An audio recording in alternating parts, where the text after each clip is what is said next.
Hi guys, this is Early Buddhism, where we do a deep dive into the timeless teachings of Buddha.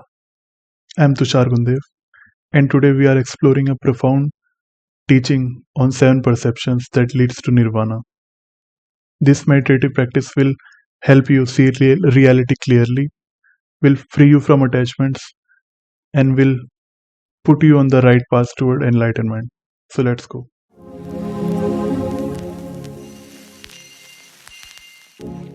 So, what are perceptions? If we define perception, the word perception, as per the Pali Canon, it means the act of recognizing, or you could say labeling or interpreting a sensory or mental experiences. Now, what do you mean by all these things? Let me explain you in a simple way. When you see a dish, a dish which is your favorite, like a pizza, suppose a pizza, you are forming a mental perceptions towards that dish. You are generating a habit, a feeling, um, that that defines what type of attachment you have or what type of conditioning you have with eating that dish. That is perceptions. It is one of the five aggregates which together constitutes our experiences. The others are form, feelings, volition, formations, and consciousness. And the last one is, of course, perceptions. So why is it important in our practice in Buddhist uh, on Buddhist path? Why it is important? Like it is something that can reinforce our habits and our conditioning. So it is, if your perceptions are untrained, it can really reinforce delusion instead of wisdom. And that's why today I'm discussing San Sutta. San is a Pali word for perceptions, and San Sutta comes uh, under Anguttara Nikaya, one of the Pali Canon's book, where Buddha describes seven types of perceptions that are necessary to achieve liberation or achieve nirvana or achieve stream entry towards this path. So today we are going to discuss those perceptions and how they can help us in our own practice, whether you are a layman or a monk.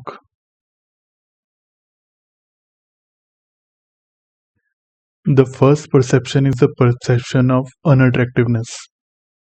So, what is this perception of unattractiveness? It is seeing the body as it is, stripping away of its illusions, not looking for beauty, but for the unattractive qualities in human body or of opposite sex as well as our own body. Stripping away all the delusions. That is the main thing. Developing not desire, but loathing, disgust towards the material body.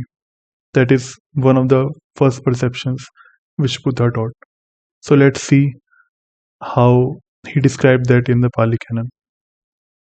So he goes like this: the perception of the unattractive, when developed and pursued, is of great fruit, of great benefit. It gains a footing in the deathless, has the deathless as its final end. Thus it was said, in reference to what it was said, when a monk's awareness often remains steeped in the perception of unattractive, his mind shrinks away from the completion of sexual act, bends away, pulls back, and is not drawn in, and either equanimity or loathing takes a stance. Just as a cock's feather or a piece of tendon, when thrown in a fire, shrinks away, bends away, pulls back, and is not drawn in the same way, when a monk's awareness often remains steeped in the perception of unattractive, his mind shrinks away from the completion of sexual acts, bent away, pulls away, and is not drawn in, and either equanimity or loathing takes a stance.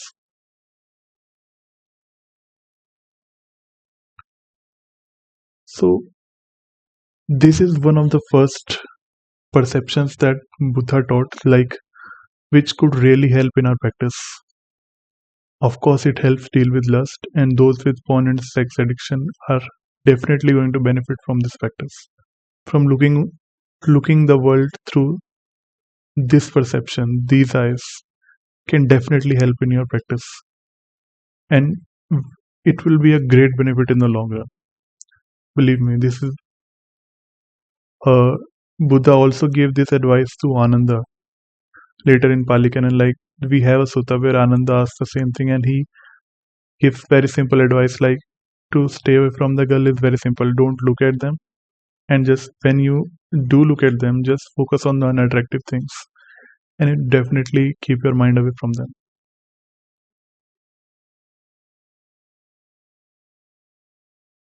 Next, we have perception of death. So, what is this perception of death? Like, should we meditate on death or what? No, it simply means like we have to meditate on the impermanence of life and focus on permanent things and develop our mind for the spiritual path. Developing or grading ourselves to leave this body at any moment because we can die at any moment. We can leave this impermanent earth at any time.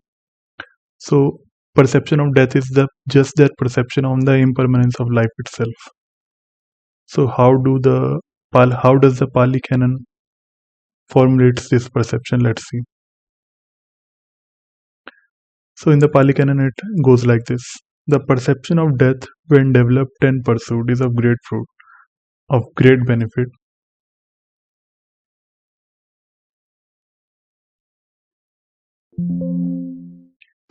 It gains a footing in the deathless, has the deathless as its final end.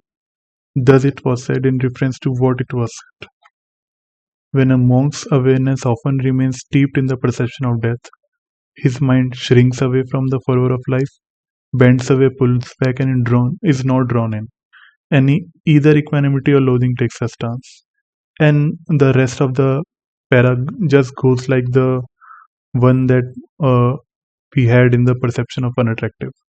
Obviously, taking the cock's feather and piece of tendon as an example. So, Buddha is describing how the stream enterer, one of the monks who has gone through this path, how he develops his mind. Just like a cock's feather, when thrown in a fire, it shrinks away. Just like that, a monk's mind also shrinks away from any thoughts, uh, and it transforms into a loathing stance towards the anything that is related to like if a monk is thinking about achieving wealth and this, then obviously his perception will take him to the qualities of impermanence of life. Even if you become a billionaire, you are still going to die someday. So what's the point of uh, going through all that effort? Yeah, obviously the money helps, but like, what is the point of wasting your energy if you could, in that meantime, focus on achieving deathless state or permanence as per Buddha? So there is no point. So that is one of the perceptions you see the world. Like, what is the point of achieving, or what is the point of becoming president of United States? What is the point of achieving so much power if all this is for temporary gain? This is one of, because you are going to die someday. Your children are going to die someday. Your parents are going to die someday. Everything is impermanent. So what's the point of all this? So that is one of the ways Buddha reminds us of keeping this perception always in check.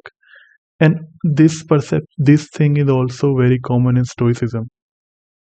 If any of you have read Marcus Aurelius' Meditations, he repeats this many times in his book. Like, he takes the names of all the famous rulers that were before him, and he says that what's the point of achieving all this greatness if someday all these are going to forget your name?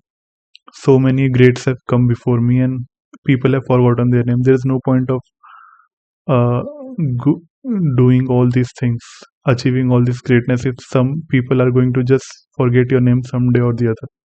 So his book Marcus Aurelius Meditations is also some kind of reminds us of this perception. Like we should always keep this in mind. Like we are going to die someday, so always focus on things that are fruitful towards our spiritual path rather than focusing our energy on the material uh, possessions in this life.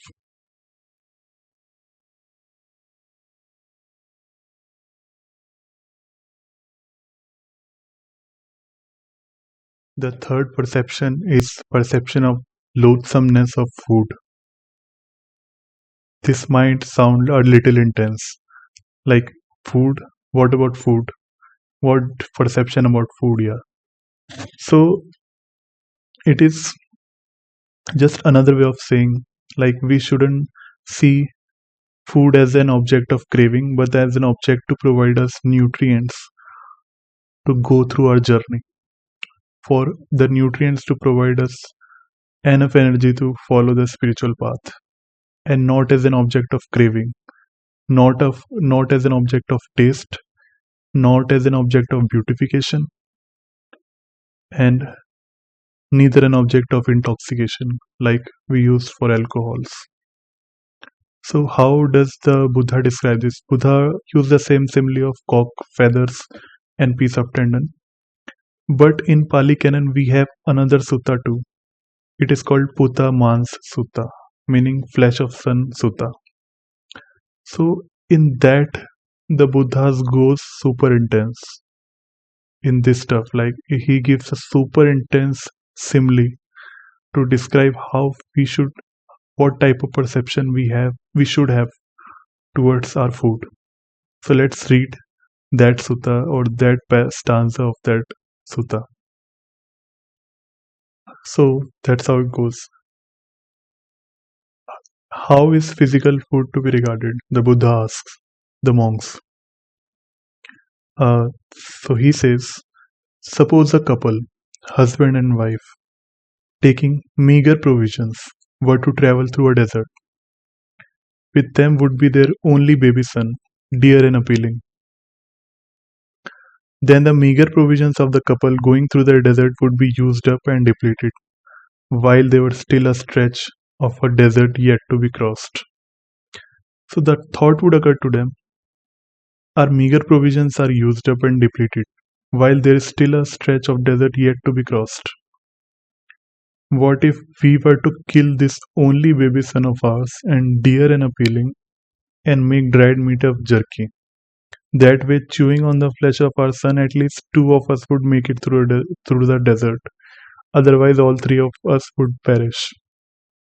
So they would kill their only baby son, loved and endearing, and make dried meat and jerky. Chewing on the flesh of their son, they would make it through the desert. While eating the flesh of their only son, they would beat their breast, crying, where have you gone, our only baby son? Where have you gone, our only baby son? Now, what do you think, monks? The Buddha asks the monks. Would that couple eat the food playfully or for intoxication or for putting on bulk or for beautification? The monks replies, no, Lord. So he again asks, wouldn't they eat that food simply for the sake of making it through the desert? The monks replied, yes, Lord. In the same way, I tell you, is the nutrients of the physical food to be regarded. When physical food is comprehended, passion for the five strings of sensuality is comprehended. When passion for the five strings of sensuality is comprehended, there is no fetter bound by which a disciple of noble ones would come back again to this world. So this is the very intense way. If any of you are not Buddhists but Christians, you will remember the similar type of similes which Jesus Christ also used to give. Like I remember like camel summary, and he also gave one of the similar intense simile of on adultery. Like Jesus would say that it is better to be blind by one eye or damage your one eye rather than uh, going through taking your whole body to hell because you are thinking of adultery and going something similar. I don't remember exactly because I don't study the Christian scriptures, but yeah, I think it is these type of similes, intense similes, are way of saying like how serious you should be towards your path. And he was just saying, he was just telling monks how serious you should be towards craving that can even arise from the simple thing as food. Even food could bring you back and could put fetters on you and bring you back to the life and make you go through the cycles of samsara.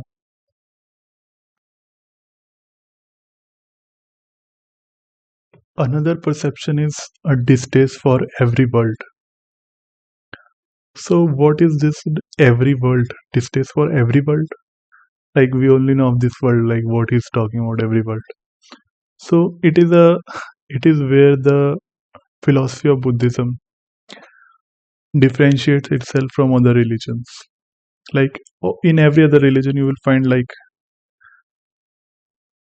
people moving towards or working towards heaven after death. Like they want to go to a better place than this. But it is still a place. Whereas in Buddhism we have the concept of heavens, but Buddha also considered them temporary places. You fall from heaven, you again go through the cycle of rebirth and death. You go through the cycles of, even if you attain to the highest heavens, we have different levels of heaven. If you go to the highest level, that is a Brahma, still you will come back through this cycle and you will keep going through this cycle again and again till you have cravings. So the Buddha asks us to develop the perception of loathing or feeling of disgust towards every kind of world, be it this world or be it next world. So this is one of the perceptions.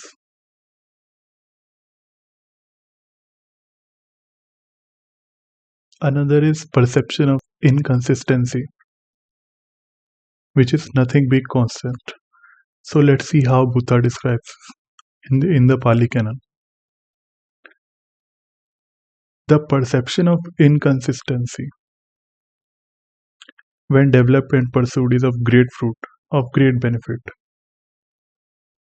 It gains a footing in the deathless, has the deathless as its final end. Thus it was said, in reference to what it was said, if when a monk's awareness often remains steeped in the perception of inconsistency,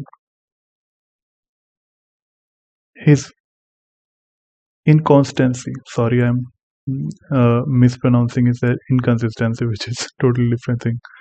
Inconstancy, his mind inclines to gains, offerings and fames, and if not loathing takes a stance, then he should realize, I have not developed the perception of inconstancy. There is no step-by-step distinction in me. I have not arrived at the fruit of mental development. In this way, he is alert there. But if when a monk's awareness often remains steeped in the perception of inconstancy, his mind shrinks away from gains, offerings, and frames, and bends away, pulls back, and is not drawn in. And either equanimity or loathing takes a stance, then he should realize I have developed the perception of inconstancy. So, what is Buddha trying to say here? Like he's telling us that he's telling to the assembly of monks, but what we can gain from this insight is that he's telling monks to look at the all the temporariness of this fames, material gains, and just look through them to through the perception of inconstancy or temporariness of everything. And when you see them through this perception, you will develop loathing or equanimity, and you will just pull back from them and go inside in a deep meditative calm stance of your own. Like you have everything on inside you, everything that is temporary, you can look through them and get this perception, and you will develop the stance of loathing, because they cannot give you the satisfaction that a permanent thing can give you. So this is the Buddha's way of telling us to develop the perception of inconstancy. The next perception is very similar to the previous one, and it is just asking us to look at the stress that develops from going after something that is inconstant, that is not permanent, that is temporary. So let's see how Buddha describes it. He says that the perception of stress in what is inconstant, when developed and pursued, is of great fruit, great benefit. It gains a footing in Deathless and has the Deathless its final end. When a monk's awareness often remains steeped in the perception of stress in what is constant, a fierce perception of danger and fear is established in him towards idleness, indolence, laziness, heedlessness, and lack of commitment, and lack of reflection, as if towards a murderer with an upraised sword. He's using very interesting simile here. As if a murderer is raising his sword towards you and running towards you. In the same way, time is running. And if we be heedless, lazy, and we don't put our energy and efforts towards things that are permanent, and instead we put our energy and effort towards things that are impermanent, we are just in extreme danger. Same danger that we are in, as if a murderer with an upraised sword is running towards us. So he's just telling the monks to be heedful, be attentive, do not be lazy, to do the work when you have the time, because when this time is gone, when this temporary life is gone, you will not get that time back. So be stressful towards things that are inconstant and do not go after them. Go after those things that are permanent, like the deathless state. So it is the sixth perception that he talks about.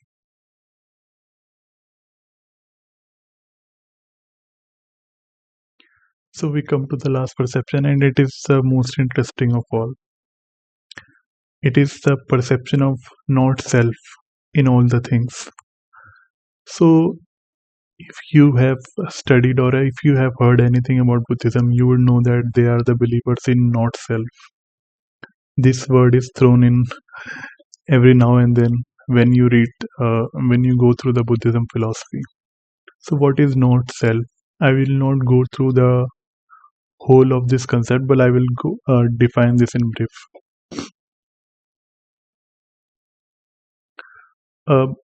Buddha says that Buddha defines self as something which is permanent, and which you have control over that thing. Why does Buddha describe it this way? That is a different topic for another day. But it is how Buddha describes it. So when we say that what is not self, he says the body is not self because we cannot change it. It goes through the old age. We cannot convert it back to young age. It is not in our control. Form is not in our control. The life is not in our control. It is not self. Feelings are not in our control because they are temporary. So anything which is permanent and we have in our control, that is self. So he just dismisses, he goes to the reductionism of all these things and just by reducing all the things, he finds that there is nothing which he can definitely say that it is myself. So we all obviously come to the conclusion of not self. So we have to just remove all the things that are not self to achieve the liberation of deathless state. So that is one of the things, like he says that like we should develop the perception of not self. This body is not self. This is temporary materialistic body that goes through the rebirth and death cycle. It will grow old one day, it will die, and I will be reborn in next body. So this body was not myself. This is one of the perceptions. So I hope you guys enjoyed this video. Please press the like and subscribe button, and if you want to support my work, I have given the link below my Patreon channel, and you can subscribe to that channel and uh, listen to my bi-weekly or fortnightly uh, live streams, which I also do on my Patreon channel. So thank you for watching this video to the end.